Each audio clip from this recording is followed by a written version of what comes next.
नमस्कार, मैं अशोक कुमार पांडे और स्वागत है आपका द क्रेडिबल न्यूज पर। धीरू भाई अंबानी के दो लाल थे, दो बेटे हैं। बेसिकली थे क्यों कहूं हैं।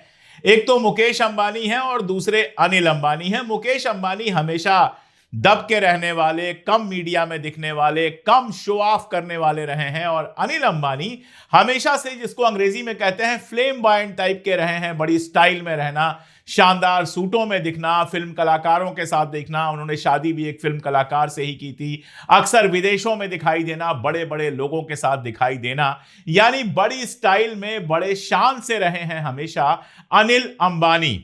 लेकिन अब सारा मामला ऐसा गड़बड़ हुआ है कि अनिल अंबानी देश विदेश में चारों तरफ से घिर गए हैं। आज जो कोर्ट में हुआ, जो कोर्ट ने कहा, वो तो आऊंगा ही, उस पर बात करूंगा। लेकिन एप्स्टीन फाइल के मामले में अडानी का नाम नहीं आया है, कहीं नहीं आया है। अडानी कहीं भी एप्स्टीन फाइल वाले मामले में दिख नहीं रहे हैं। हालांकि सारे पेपर बाहर आए नहीं हैं, कल को बाहर आएंगे तो किसी का भी नाम हो सकता है। लेकिन फिलहाल जितने पेपर आए हैं उसमें अडानी का नाम नहीं है, मुकेश अंबानी का नाम नहीं है, देश के किसी बड़े पूंजीपति का नाम उसमें नहीं है। सिर्फ एक आदमी का नाम है, और एक बार नहीं, बीसियों बार है, और वो है अनिल अंबानी का।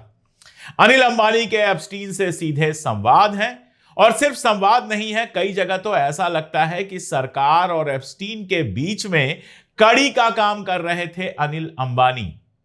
ये वही अनिल अंबानी हैं, याद कीजिएगा, जिनको राफेल विमानों की देख रेख का ठेका दिया गया था, जबकि अनिल अंबानी ने कभी अपनी जिंदगी में खिलौने वाली जहाज भी नहीं बनाई है। तब भी यह सवाल उठा था कि जो पूंजीपति लगातार घाटे में चल रहा है, क्या उसको उबारने के लिए सरकार ठेके दे रही है। तो अब समझ में आ रहा है कि सरकार के लिए वो विदेशों में भी काम कर रहे थे, एप्स्टीन से भी सरकार को जोड़ने का काम कर रहे थे। इसके अलावा और क्या क्या कर रहे थे वो तो हमें नहीं पता है। समझ में यह आ रहा है कि बाकी वो चाहे कुछ भी कर रहे हो, धंधा बड़ा गड़बड़ कर रहे थे, बिजनेस में इतनी गड़बड़ियां कर रहे थे कि सुप्रीम कोर्ट में कल ईडी और सीबीआई की जबरदस्त खिंचाई हो गई। दरअसल मामला है 40,000 करोड़ रुपए के बैंक फ्रॉड का। सारे पूंजीपति इंडिया के जो बड़े हैं वो यही काम करते हैं, बैंकों से लोन लेते हैं, लोन किसी नाम पर लेते हैं, खर्च कहीं करते हैं, कुल मिला जुलाकर ऐसा मामला बनाते हैं कि या तो लोन चुकाना ना पड़े या 10% 5% पर सेटलमेंट हो जाए। मोदी सरकार के 2014 से लेकर अब तक का रिकॉर्ड आप देखिएगा तो ऐसे पूंजीपतियों के खरबों जो हैं बैंकों को माफ करने पड़े हैं, जिसके चलते कई बार सवाल उठाया जाता है कि कहीं ऐसा ना हो कि बैंक ही खतरे में पड़ जाएं, जहां हमारी आपकी जिंदगी भर की कमाई रहती है वही ना डूब जाए। तो खैर, ये जो पूरा मामला है, ये 40,000 करोड़ रुपए के बैंक फ्रॉड का मामला है। इस मामले में ईडी और सीबीआई को जांच करनी थी, लेकिन जाहिर है जो सरकार के इतना करीब है उसकी जांच तेज कैसे होगी। तो सुप्रीम कोर्ट के अंदर जो बेंच बैठी हुई थी, जस्टिस सूर्यकांत जो हमारे सीजेआई हैं, जस्टिस जयमाल्य बागची और जस्टिस विपुल एम पंचोली, इन लोगों ने ईडी और सीबीआई से कहा कि 4 हफ्ते के भीतर ताजा स्टेटस रिपोर्ट दो, और इस बात के लिए जबरदस्त खिंचाई की कि इतना टाइम पहले ही ले चुके हो, आखिर तुम्हारी जांच क्यों नहीं पूरी हो पा रही है, और मामला कितना गहरा है,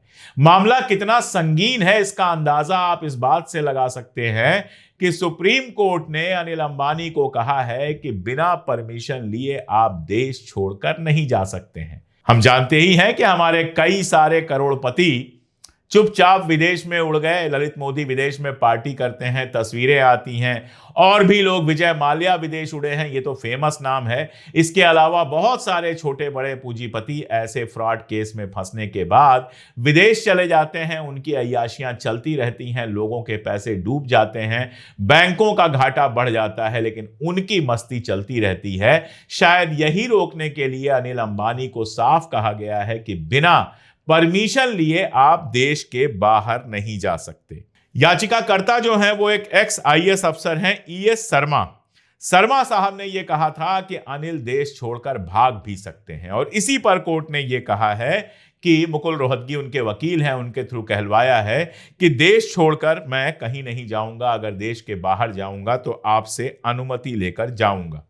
उधर solicitor general Tushar Mehta court से कहते हैं कि अनिल अंबानी के खिलाफ पहले ही लुकआउट सर्कुलर जारी किए जा चुके हैं। मेहता, जो एक तरह से सरकारी वकील हैं, सरकार को रिप्रेजेंट कर रहे हैं, उन्होंने कोर्ट को बताया कि अनिल समूह की कंपनियों के जरिए करीब 40,000 करोड़ साइफन किए जाने का, गायब किए जाने का आरोप है। और यह इतनी बड़ी रकम है कि इस रकम से तकरीबन 20,000 करोड़ रुपए कमाए जा चुके हैं पहले ही। और यही वजह है कि अंबानी साहब की, अनिल अंबानी साहब की 8,078 करोड़ की संपत्ति को पहले ही कोर्ट अटैच कर चुका है, पहले ही उस संपत्ति को अपने कब्जे में ले लिया है। उस संपत्ति पर अनिल अंबानी कोई कार्रवाई नहीं कर सकते, ना बेच सकते हैं, ना खरीद सकते हैं। अब उनके जो वकील हैं श्याम दीवान साहब, वो कह रहे हैं कि किसी सार्वजनिक धन की, पब्लिक मनी की हेराफेरी नहीं की गई है।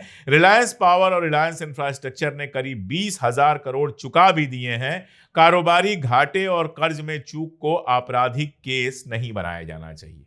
दरअसल जब मैं अनिल अंबानी के केस लगातार देख रहा हूं, इसको समझने की कोशिश कर रहा हूं, तो मुझे यह लग रहा है कि अडानी साहब को जो सरकार इतना ज्यादा बचाने की कोशिश करती है, जरा सा उनके ऊपर कोई आरोप लगता है, कोर्ट खटाखट बरी कर देती है, सरकार नया नियम बनाकर उनको बचा लेती है, उनके लोन का सेटलमेंट हो जाता है, जितनी उनकी संपत्ति है उससे ज्यादा लोन है उनके ऊपर, लेकिन अडानी के ऊपर कोई असर नहीं पड़ता, सरकार अडानी को बचाती रहती है।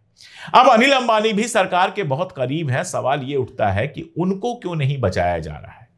उनके खिलाफ सरकारी वकील जो है, सॉलिसिटर जनरल जो हैं, वही कैसे बयान दे रहे हैं, उनकी संपत्तियां कैसे अटैच हो गई, कैसे उनके ऊपर यह बंदिश लग गई कि वो देश छोड़कर जा नहीं सकते हैं बिना परमिशन के।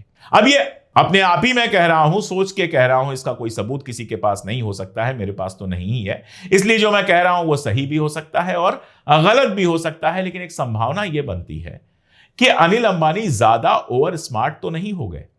सरकार के लिए वो काम कर रहे थे, ये एप्स्टीन फाइल से बहुत साफ समझ में आ रहा है कि मोदी जी की यात्राओं के पहले जाकर मोदी जी की यात्रा के लिए माहौल बनाना, ये सब कुछ करना, ये सब कर रहे थे वो।